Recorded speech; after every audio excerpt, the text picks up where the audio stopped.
नमस्कार मु बाबूशान मु जहाँ कहे सीधा सीधा कहे आज आपण मान एमती गोटे जिनस कहि आपण मान मानवा ही पड़ो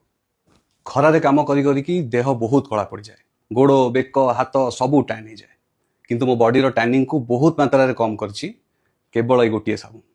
ये हूँ घर सोप मैजिक सोप आगुआ कही दूची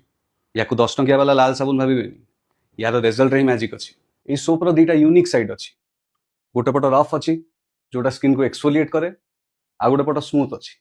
जोटा स्किन को मॉइस्चराइज करे ये दी साइड वाला मैजिक सोप कौटी पाइबेनि आज्ञा कहीं मार्केट रे गोटे पीस मु भी प्रथम थर देखिली टैनिंग रे कौन काम करुच्ची आज्ञा 15 ରୁ 20 दिन भितर टैनिंग रो खेल खत्म पैकेट खोलिबा मात्रे ही बहुत बढ़िया बास्ना हुए कहीं एटा तैयारी होईची चंदन केसर गोट मिल्क का कोकोनट ऑयल रे सेथिपा एटा एकदम सेफ और यार कौन सी साइड इफेक्ट नहीं आ बॉडी रे लगेले फील हुए जमती परफ्यूम लगेइछंती एबे बुझिली ए साबुन एते चर्चा कहीं 15-20 वर्षर पुराना टैनिंग भी सहजरे कमी जाए